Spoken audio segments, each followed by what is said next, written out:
गोमती ने देखा कि सुबह के 5 बज गए हैं। वो जल्दी जल्दी उठी और मंडी जाने के लिए तैयार हो गई। उठ गई गोमती?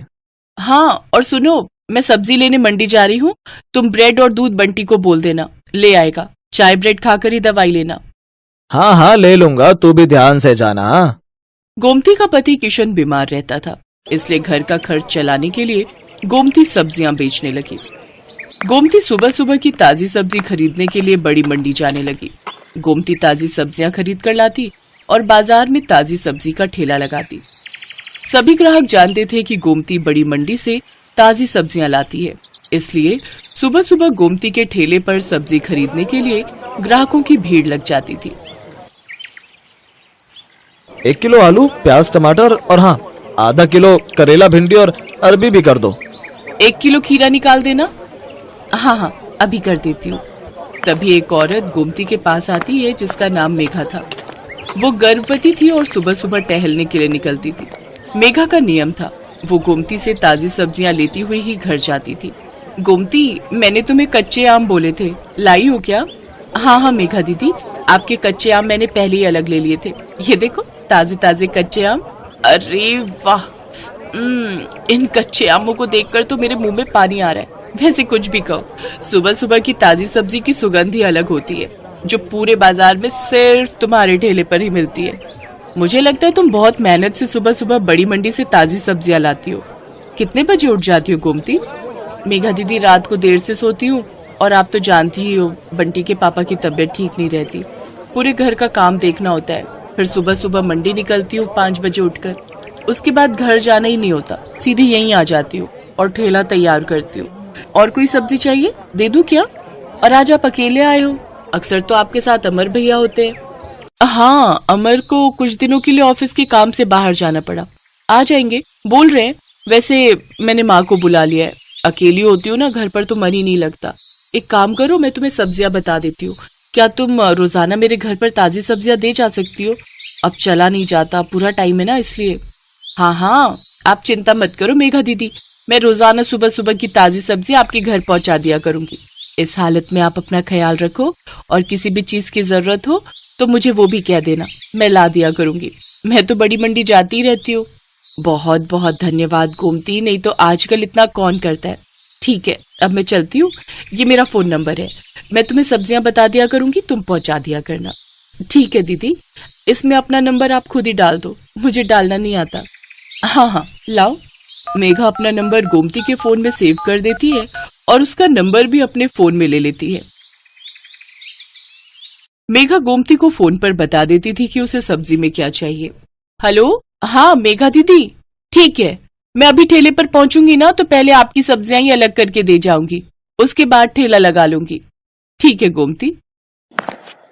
तुम्हारी ये सब्जी वाली बहुत अच्छी है, बेचारी रोजाना सुबह सबसे पहले तुम्हारी ही सब्जियां अलग करके दे जाती है। इसकी दी हुई भिंडी मैंने कल काटी थी, एक भिंडी खराब नहीं निकली, सब ताजी कच्ची कच्ची भिंडी थी। हाँ माँ, बहुत अच्छी है गोमती, पर बेचारी का पति बीमार रहता है, 3 छोटे छोटे बच्चे हैं, अकेले ही सब्जी बेचकर घर का गुजारा कर रही है। गोमती सच में बहुत अच्छे स्वभाव की थी, ये बात मेघा और उसकी मम्मी जानते थे।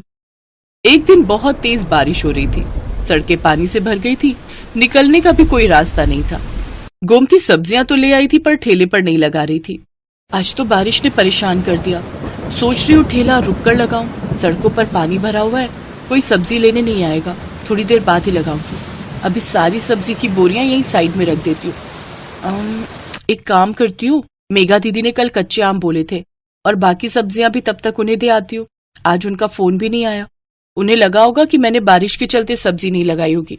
बारिश का पानी भी थोड़ा उतर जाएगा, बोरियां यहीं ठेले पर बांध जाती हूँ। गोमती ने सब्जी की बोरियां ठेले पर बांध दी और ठेले को जंजीर से बांधकर वो सब्जियां देने के लिए मेघा के घर चली जाती है। पर वो देखती है कि मेघा की तबीयत बहुत खराब है और जिस डॉक्टर से उसका इलाज चल रहा है वो उसका फोन नहीं उठा रही है। अस्पताल में भी कोई फोन नहीं उठा रहा, जिस वजह से मेघा और उसकी मम्मी बहुत परेशान हो रहे थे। मम्मी, कोई भी फोन नहीं उठा रहा, मेरा दर्द बढ़ता जा रहा है, मुझे लग रहा है मेरा लेबर पेन स्टार्ट हो गया है।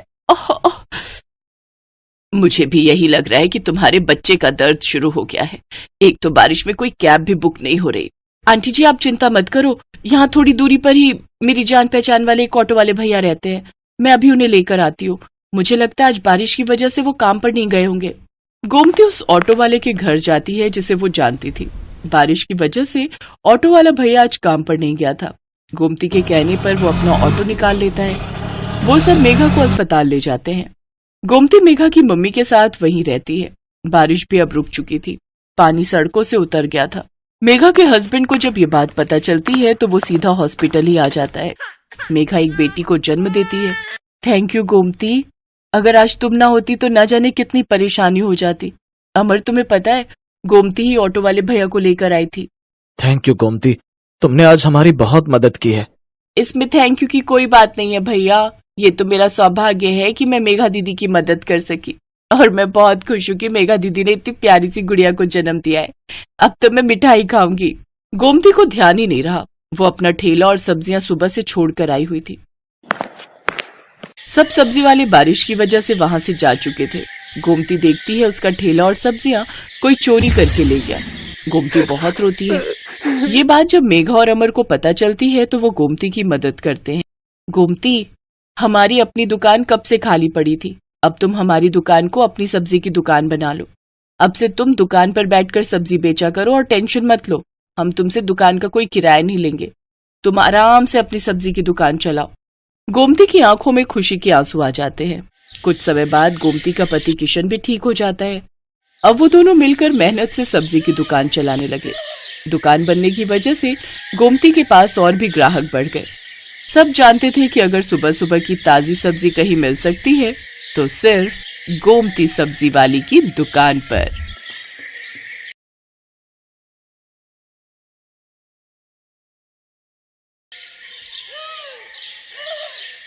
लता की आदत थी कि वो हमेशा दिन में रोटी बनाती और रात में चावल। कुछ भी हो जाए, कभी दाल चावल, कभी राजमा चावल, कभी पुलाव, कभी खिचड़ी पर चावल तो बनने ही बनने हैं।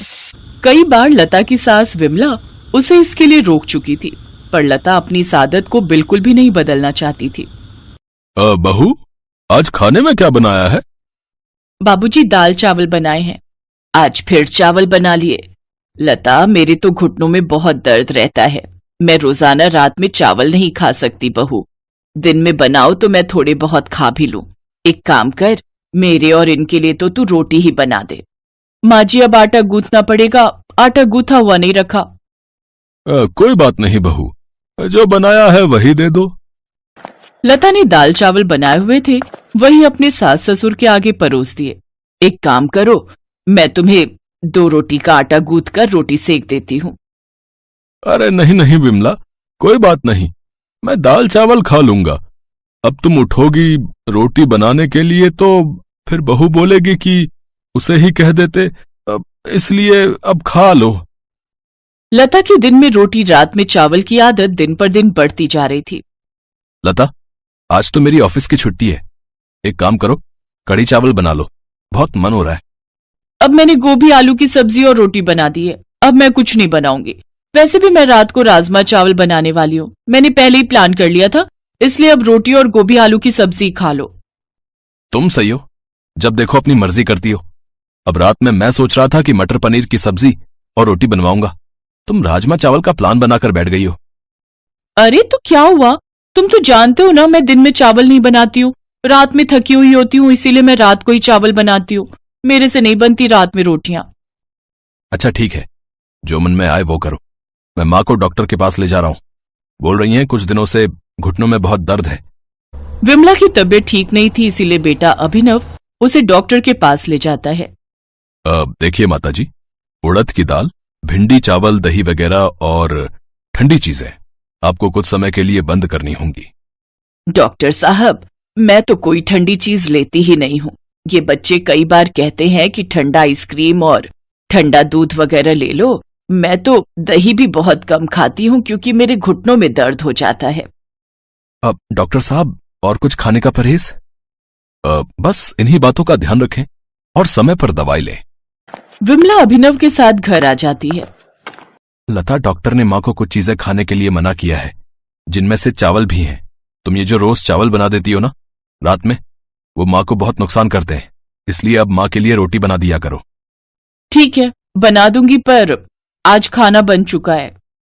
तो कोई बात नहीं, माँ के लिए रोटी बना दो, और एक काम करो, बाबूजी के लिए भी बनाई दो।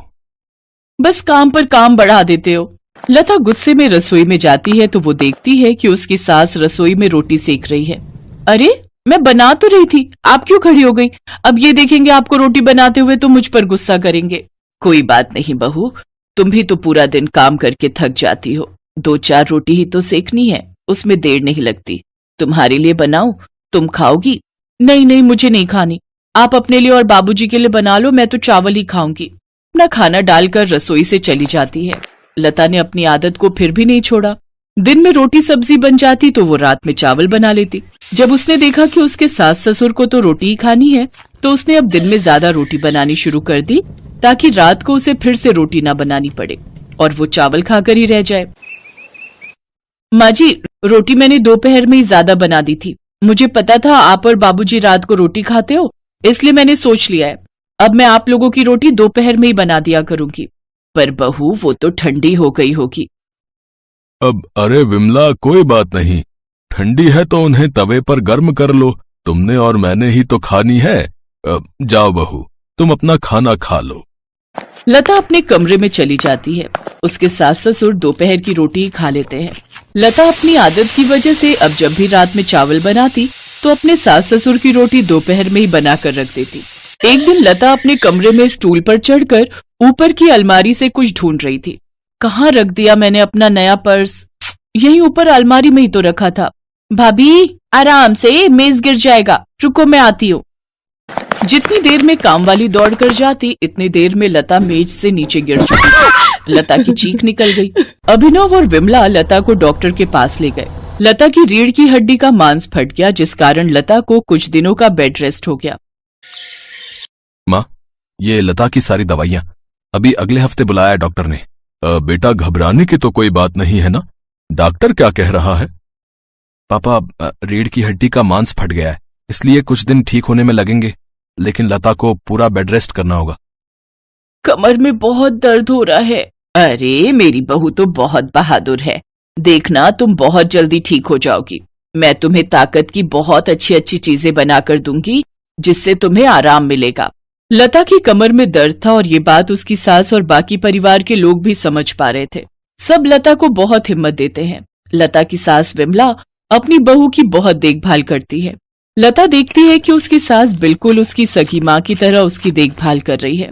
उसे अपने ऊपर बहुत पछतावा होता है कि एक तरफ वो अपने सास ससुर के लिए 2 रोटी बनाने में कितना हिचकिचाती थी और उन्हें दोपहर की ठंडी रोटियां दे देती थी, सिर्फ इसलिए क्योंकि रात में उसे सिर्फ चावल बनाना और खाना पसंद था। उसने अपने सास ससुर की उम्र का लिहाज भी नहीं किया। लता को अपनी गलती का एहसास होता है और कुछ दिनों बाद जब वो ठीक हो जाती है तो वो अपनी गलती को सुधार लेती है। वो जब भी रात में चावल बनाती तो थोड़ी रोटियां भी बना देती, ताकि उसके सास ससुर अगर चावल नहीं खाना चाहते तो वो गरम गरम रोटी खा सके।